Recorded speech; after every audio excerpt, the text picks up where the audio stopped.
Test machal nade manyalo keto piny mangima piny Kenya duto. No, IBC nyaka sani. Clover's interest man ka en presidential election ma 2027. To jo siasa go kwan kaka gidwa kwalo yiero no. Adwa nyisi Cleophas. Ngama kwalo yiero. Kaka jo siasa dongi winjo ni sani Kalonzo Ramogi Ruto keleng gotien. To ichak kwale selection panel guy. Not even selection panel. Where nyisi bingeni sani jo siasa madongo dongo ng'eyo maber ni Gen Z gin informed. Koro gidirel process mar formation mar IBC mondo Gen Z ki kaw kura mang'eny. Mondo time obed limited. Ka IBC bedo in place, magi chak boundary review. To watch my registration of voters, kuro vicha kore late. Kuro Gen Z manyalo register maybe mana 1 million. Mani ngini gese chako kwala kura. Because it's a lockout. The bigger number ma are informed. Manyalo yudo result kataka inego TV nino. To ginyalo yudo that ginyalo access that result.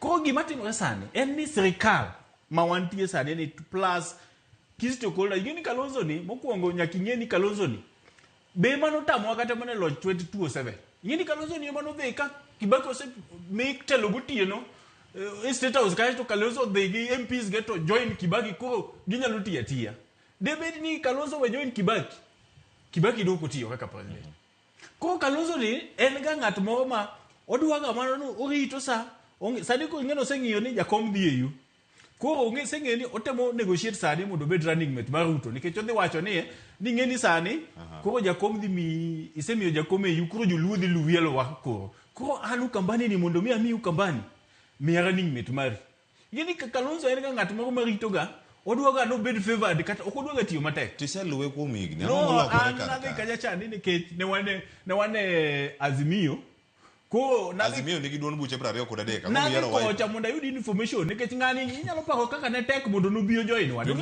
information e yode mondo jiko ne kae ne dhi konyowa jomangi ne dhi konyowa kaka ing'eyo kama tie okadwa wacho ka lakini inyalo paro ni Kalonzo ni noloso gimoro gi Mudavadi gine ni kia ni wan Kenya kia ng'wango koro ne githago wa no gidwa bire collusion koro nyaka ne wadhi konyo cha wawinjare to gipango nang'o ang'o matimore kocha giko ne Mudavadi nowewa giweta lakini Kalonzo tuno manage watimre mwabiro aparo ni dewe wa ng'ato ka Mudavadi kaecha be to Mudavadi bedu biro lakini no kwa ng'ato ka Mudavadi nikech no waneno ni Mudavadi ni chigni gi ker mano wuok ne gin gi friendship ko no aparo ni ker mano wuok cha ne nyalo kelo Mudavadi mayot but ka se wacho mano gima wacho Cleophas Zenia ni wan kaka jo Kenya moso joma tinde mowuoyo nyaka waketi twa oko nyaka wabed akicha nikech jo siasa gi mane level ma ok marwa gi giseyuda yo ma ginyalo tugo gi pachwa kama we anyisi Cleophas bingeni case mane kotni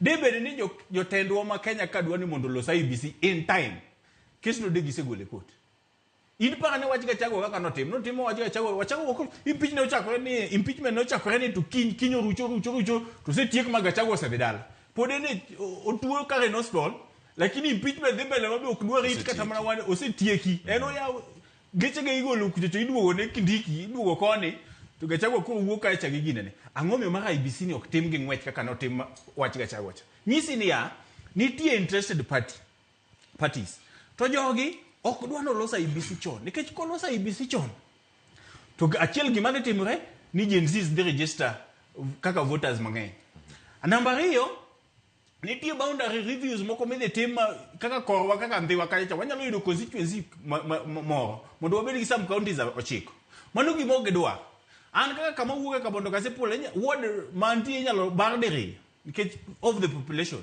mondo wachak wayud ward machielo mano gima jogo ok dwar koro girito mondo sa odhi odeki kasto giloso IBC no kaka gine magidwaro to be IBC sama gibolose gibo wacho ni omera ngini makro favor idonjo ka to mai gi medhi tim mai idonjo ka to mai gi medhi tim ko commissioners kas donjo kacha ka gin gi specific instruction gi specific duties magidhi tim jo Kenya bet ni rito free and fair elections in 2027 kare elections osetiek sani ko ka gi 2027 tikala omiyo gima wacho and Isaac Lenaola justice no wuoyo maber malich ingeni justice Isaac Lenaola osebede a presidential election petition ariyo ko ong'eyo how difficult it is And ne winjo kopenjo valid questions. Owacho niya, jodalawa, nyochu neno kaka kata sama itimo ginene filing mag cases mag Gachagua, the deputy president mano bedo impeached. No neno ka the e-filing cha no fail.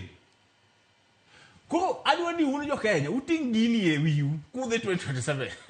Because kaka gima no waseloso mu waketo mobedo maber, nyalo fail sama koro Gachagua ne dwa file cases moko kanyo online to koro gino jam. Nyiso nango? Ntie jomoko, ntie cartels moko matemo test ni gini be ntie kaka wanyalo jame in future. Erokamano. Ko Isaac Lena ulo sichako ya oitwa kaka jo Kenya. Erokamano. To gigi timore